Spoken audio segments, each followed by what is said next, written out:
Surat civil hospital દ્વારા વારસાગત ગણાતી રક્તની ગંભીર બીમારી હિમોફિલિયાથી પીડિત 32 વર્ષીય હિંમતભાઈ માંગુકિયાની ₹1 કરોડથી વધુ ખર્ચની સારવાર વિનામૂલ્યે કરી સંકટ સમયની સાંકળ સાબિત થઈ છે। આ સાથે જ સુરત નવી સિવિલ હોસ્પિટલની આરોગ્ય સેવાની સફળતામાં વધુ એક સોપાન ઉમેરાયું છે। સુરત સિવિલમાં અગાઉ પણ આ પ્રકારની અન્ય ગંભીર બીમારીઓની સારવાર વિનામૂલ્યે કરવામાં આવી છે। એક્સિડન્ટના કારણે હિંમતભાઈના હાથમાં ફ્રેક્ચર થવાથી વધુ પડતા રક્તસ્રાવને રોકવા તેમજ તેમના ઓપરેશન માટે નવી સિવિલ હોસ્પિટલ દ્વારા આશરે ₹1 કરોડથી વધુની સારવાર આપવામાં આવી હતી। હિમોફિલિયાના રેરેસ્ટ ઓફ ધ રેર કેસમાં સુરત સિવિલના તબીબોએ દર્દીને સ્વસ્થ કર્યા છે, જેમાં હિમોફિલિક દર્દીમાં ભાગ્યે જોવા મળતા જટિલ તબક્કાને કારણે તેમની સારવાર માટે નોવા ફેક્ટર 7ના 122 વાઇલ્સ શીશી અને ફીબાના 176 ડોઝ વપરાયા હતા, જેનો ખર્ચ ₹1 કરોડ જેટલો થયો છે। હાડકા વિભાગના સહપ્રાધ્યાપક ડોક્ટર નાગેશ દેસાઈએ જણાવ્યું કે ગત તારીખ 1 ફેબ્રુઆરીએ એક્સિડન્ટના કારણે હાથમાં ફ્રેક્ચર સાથે સિવિલમાં દાખલ થયેલ હિંમતભાઈ માંગુકિયા હિમોફિલિયામાં પણ રેર સ્ટેજથી પીડિત છે, જે કારણે તેમને વધુ પડતો રક્તસ્રાવ થવાથી કમ્પાર્ટમેન્ટ સિન્ડ્રોમ ડેવલપ થયો હતો, જેમાં એક જ જગ્યાએ લોહી એકઠું થતાં હાથના આગળના ભાગમાં લોહી ઓછું પહોંચતું હતું। આ કારણથી વધુ પડતા રક્તસ્રાવને રોકવા તેમને તાત્કાલિક નોવા ફેક્ટર 7 અને ફીબા નામક દવાઓ આપવામાં આવી હતી। મૂળ બોટાદ જિલ્લાના લાખણકા ગામના વતની અને છેલ્લા 12 વર્ષોથી સુરતમાં રહે છે। તેઓ હીરા ઉદ્યોગમાં નોકરી કરી ગુજરાન ચલાવે છે। સિવિલમાં સારવાર દરમિયાન દવાઓની હકારાત્મક અસરના કારણે તેમનું સફળ ઓપરેશન શક્ય બન્યું અને સતત અપાતા ફેક્ટર 7ને કારણે તેમની સ્થિતિ પણ સુધરી હતી। ત્યારબાદ તારીખ 21 ફેબ્રુઆરીએ તેમના હાથની ત્વચારોપણની સફળ સર્જરી કરાઈ હતી। હાડકા વિભાગના તબીબોની ટીમે સતત નિરીક્ષણ તેમજ વારંવાર ડ્રેસિંગ કર્યું હતું, જેના કારણે તેમની સ્થિતિમાં સતત સુધારો જોવા મળ્યો હતો। હિંમતભાઈએ કહ્યું કે એક્સિડન્ટ થયાના કલાક સુધી અમે વિવિધ પ્રાઇવેટ હોસ્પિટલમાં સારવાર માટે રઝળ્યા હતા, પરંતુ મારી સ્થિતિ જાણતા જ દરેકે સારવાર આપવાની ના પાડી હતી અને નવી સિવિલ હોસ્પિટલમાં જવાનું સૂચન મળતા જ અમે અહીં દાખલ થયા હતા। સિવિલ ખાતે તાત્કાલિક સારવાર શરૂ કરી મને જરૂરી દવા અપાઈ અને મારા હાથનું સફળ ઓપરેશન કરાયું હતું। અહીં ડોક્ટર અને નર્સિંગ સ્ટાફના સહયોગથી 1 મહિના પછી હું સ્વસ્થ થઈને ફરી મારા ઘરે જઈ રહ્યો હોવાનો મને ખૂબ આનંદ છે। હિંમતભાઈ સાથે રહેતા તેમના પિતરાઈ ભાઈ ખુડાભાઈએ સરકારી હોસ્પિટલમાં મળતી સુવિધાઓની પ્રશંસા કરી હતી। તેમણે કહ્યું કે રાજ્ય સરકાર દ્વારા ₹1 કરોડની નિઃશુલ્ક સારવાર સહાય કોઈ પણ મધ્યમ વર્ગીય પરિવાર માટે વરદાનરૂપ છે। સિવિલના નિષ્ણાંત તબીબોની સમય સૂચકતા અને સચોટ નિદાન સારવાર પ્રખ્યાત ખાનગી હોસ્પિટલથી કમ નથી તેવું અમે જાતે અનુભવ્યું છે। નવી સિવિલના સુપ્રિન્ટેન્ડન્ટ ડોક્ટર ગણેશ ગોવિકર વડપણ હેઠળ તેમજ RMO ડોક્ટર કેતન નાયકના માર્ગદર્શન હેઠળ હાડકા વિભાગના યુનિટ હેડ ડોક્ટર શિવ આચાર્ય, સહપ્રાધ્યાપક ડોક્ટર અંશુલ ગુપ્તા, મદદનીશ પ્રાધ્યાપક ડોક્ટર નાગેશ દેસાઈ અને ડોક્ટર કૃણાલ ચૌધરી, ડોક્ટર સંકેત સુતરિયા સહિત સિનિયર જુનિયર રેસિડેન્ટની ટીમ સહિત નર્સિંગ સ્ટાફે સમગ્ર સારવાર માટે જહેમત ઉઠાવી હતી। મારું નામ માંગુકિયા હિંમત વલ્લભભાઈ, સુરત 10-12 વર્ષથી રહું છું અને હું હિમોફિલિયાનું પેશન્ટ છું। હિમોફિલિયા એ વિથ ઇનિબિટર છે મારે, અને આ હિમોફિલિયામાં બ્લીડિંગ બંધ નહીં થવાનો રોગ છે અને હું 1 ફેબ્રુઆરીએ ગાડી મારી સ્લીપ થઈ ગઈ હતી અને હાથે ફ્રેક્ચર થયું હતું। એમાં ઓપરેશન આવે એવું હતું। એમાં 2-3 હોસ્પિટલે બહાર અમે ગયા હતા, તો આ હિમોફિલિયાના પેશન્ટના હિસાબે કે ડૉક્ટરો કે ઓપરેશન અમે ના કરીએ કે તમારે સિવિલમાં સારવાર લેવા જવું પડે।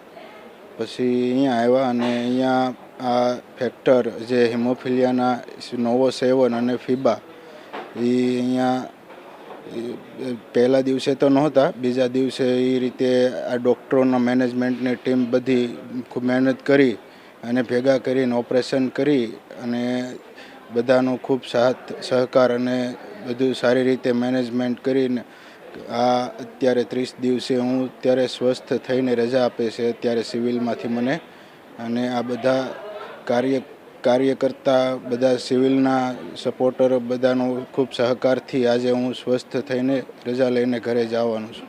મારું મૂળ વતન છે લાખણકા ગામ, બોટાદ જિલ્લો, અને ત્યાંથી હું અહીંયા હીરામાં નોકરી કરું છું અને અહીંયા 10-12 વર્ષથી સુરત રહું છું। અત્યારે હિમોફિલિયાનો પેશન્ટ છું, એના હિસાબે ઇનિબિટર બી છે અને એમાં બી હિમોફિલિયામાં બી થોડુંક ઓછું લેવલ એટલે કે less than 1% મારું લેવલ છે હિમોફિલિયાનું, એમાં ઇનિબિટર છે એટલે બહુ અઘરું હતું આ ઓપરેશન ડૉક્ટરો માટે પણ આ બધાની મેનેજમેન્ટ ટીમ બધા ડૉક્ટરો એકાબીજાના સાથ સહકાર સપોર્ટથી અને પૂરા ગમે ત્યારે અડધી રાતે તે કે મેનેજમેન્ટ ટીમે ગમે ત્યારે જરૂર પડી હોય તો દોડાદોડી કરીને ગમે ત્યાંને ફોન કરીને એવી રીતે ભેગું કરી અને ખૂબ સાથ સહકાર આપીને આજે મારા સારવાર કરી છે સિવિલમાં અને આજે હું સ્વસ્થ થઈને ઘરે જવા રજા આપે છે આજે મને. મારું નામ ડૉક્ટર નાગેશ દેસાઈ છે. હું ઓર્થોપેડિક વિભાગમાં એસિસ્ટન્ટ પ્રોફેસર તરીકે કામ કરું છું નવી સિવિલ હોસ્પિટલ સુરતમાં. હાલમાં જ અમારે ત્યાં 1 ફેબ્રુઆરીના જે છે તે હિંમતભાઈ વલ્લભભાઈ મંગુકિયા કરીને પેશન્ટ આવ્યા હતા, જેમનો એક્સિડન્ટ થયો હતો અને જેમને ડાબા હાથમાં ઈજા થઈ હતી, ફ્રેક્ચર થયું હતું. આ વ્યક્તિ જે છે તે હિમોફિલિયા એટલે કે બ્લીડિંગ ડિઝોર્ડરના થી શિકાર છે અને એમને જે છે જ્યારે એક્સિડન્ટ થયો હતો ત્યારે અમારી પાસે આવ્યા હતા. અમે એમને પ્લાસ્ટરને બધું આપ્યું હતું.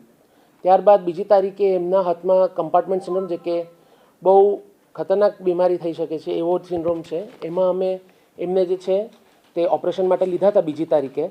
હવે આવા વ્યક્તિને જ્યારે ચીરો પાડવો હોય તો ખૂબ જ ડિફિકલ્ટ થઈ જાય છે, કારણ કે બ્લીડિંગ ડિઝોર્ડર હોય એટલે ચીરો પાડીએ તો લોહી વહ્યા કરે, તો હવે આને રોકવું કેવી રીતના? એને માટે એમને જે છે તે ફેક્ટર્સ આપવાની ખૂબ જરૂરત પડે છે, જે ખૂબ એટલે ખૂબ જ મોંઘા હોય છે. આ વ્યક્તિને નવી સિવિલ હોસ્પિટલ સુરત ખાતે જે છે તે આ ફેક્ટર્સ આપવામાં આવ્યા અને એ આપ્યા બાદ એમની જે છે તે સક્સેસફુલ સર્જરી કરવામાં આવી હતી. અને આ જે ફેક્ટર્સ છે તે લગભગ એમને 1 કરોડની પ્રાઇઝિંગ જેટલા આપવામાં આવ્યા છે, જે ફક્ત અને ફક્ત અને મફત આપવામાં આવ્યા છે. ખાસ વાત અગત્યની એ છે કે મફત આપવામાં આવ્યા છે, જે ફક્ત આ નવી સિવિલ હોસ્પિટલ ખાતે જ થઈ શકે છે એવું છે. અને આજે જે છે તે 1 માર્ચે એ એકદમ સાજા થઈને પોતાને ઘરે હવે જવાના છે, ખુશી રાજી એકદમ. અને આવું જે છે તે મને નથી લાગતું કે સુરત ખાતે બીજી કોઈ પણ હોસ્પિટલમાં શક્ય છે, કે ઇવન ગુજરાત ખાતે સિવિલ હોસ્પિટલ છોડીને કશે શક્ય હોય એવું મને લાગતું નથી. હવે આ પેશન્ટ જ્યારથી આવ્યું હતું ત્યારથી અમારા જે રેઝિડન્ટો છે, એટલે કે જુનિયર ડૉક્ટર્સ જેને અમે કહીએ ઓર્થોપેડિક વિભાગના, એ રાઉન્ડ ધ ક્લોક 24/7 એમની ટ્રીટમેન્ટ ચાલુ હતી. કન્ટિન્યુઅસ ડ્રેસિંગ્સ લાગે, જોવું પડે કે ડ્રેસિંગની અંદર બ્લીડિંગ તો થતું નથી ને, કારણ કે અગેન મેં કીધું તેમ બ્લીડિંગ ડિઝોર્ડરના બીમાર હતા એટલે આપણે ખાસ ધ્યાન રાખવું પડે. વાઇલો એમને ટાઈમ ટુ ટાઈમ મળે છે, દવા ફેક્ટર્સ એમને ટાઈમ ટુ ટાઈમ મળે છે, એનું પણ આપણે ખાસ ધ્યાન રાખવું પડે. આ બાબતે અમારી ટીમ જે છે તે હિમોફિલિયા ડિપાર્ટમેન્ટમાં અંડર ગાઈડન્સ ઓફ ડૉક્ટર જિગીશા અને ડૉક્ટર કૃષ્ણની મદદથી ટાઈમ ટુ ટાઈમ પેશન્ટને વાઇલો મળતી રહે છે, એનું ખાસ ધ્યાન રાખવામાં આવતું હતું. એમને એકવાર જે છે તે ત્વચારોપણ પણ કરવી પડી હતી અને એ વખતે પણ એક પણ વાઇલ ખૂટે ના, ફેક્ટર્સ ખૂટે ના, એની પણ ખાસ ધ્યાન રાખવામાં આવી હતી.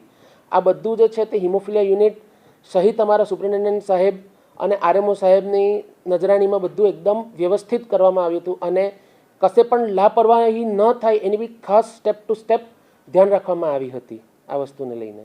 સાહેબ, હા, આવો જે છે કે જેમાં તમને ફેક્ટર ડેફિશિયન્સી પણ હોય અને ઇનિબિશન એટલે કે એન્ટીબોડીઝ પણ હોય એ જ ફેક્ટરની, એ ઘણું રેર હોય છે કે નેચરલી આવું થવું બહુ રેર હોય છે. બાકી ઘણા પેશન્ટોને જે લોકોને ફેક્ટર્સ આપવામાં આવતા હોય છે અને પછીથી એન્ટીબોડીઝ ડેવલપ થતી હોય છે એ ખૂબ નોર્મલ છે, પણ નેચરલી એમને ડેફિશિયન્સી પ્લસ એન્ટીબોડીઝ હોવી એ ઘણું રેર છે. કદાચ આ હોસ્પિટલમાં સૌ પ્રથમ એવો કેસ આવ્યો હોય એક્સિડન્ટની સાથે જે નેચરલી આવી રીતના આવ્યું હોય. યસ, આ કદાચ પ્રથમ કેસ હશે. हमारे यहाँ एक ऑर्थोपेडिक्स में एक पेशेंट एडमिट हुआ था, हिम्मत भाई मांगू किया करके. उसमें फ्रैक्चर्स थे, फ्रैक्चर बोन था, पर साथ में उसको हीमोफीलिया की बीमारी थी और उसके कारण उसको बार बार हीमोफीलिया के फैक्टर्स देने पड़ते थे, जैसे फैक्टर 7 देने का और फैक्टर 8 देने का. तो ये फैक्टर ही इतने महंगे होते कि ऑलमोस्ट ये 1 करोड़ के करीब तो फैक्टर का कॉस्ट हमने उसको फ्री ऑफ कॉस्ट दिया है. फिर साथ में जिसका ऑपरेशन के लिए जो कॉस्ट होता है और ऑपरेशन की जो दवाइयाँ वो भी सब फ्री ऑफ कॉस्ट हमने प्रोवाइड किया. आज की डेट में पेशेंट अच्छी तरह से रिकवर हो गया है और आज डिस्चार्ज करने के कंडीशन में आ गया है. ये हमारे डॉक्टर्स 24 घंटे लगे रहते हैं और ये उनकी अपना पूरा डिवोशन करके काम करते रहते हैं. ये डॉक्टर अंशुल गुप्ता के यूनिट का केस है. विवेक सिंह, जनादेश न्यूज़, सूरत.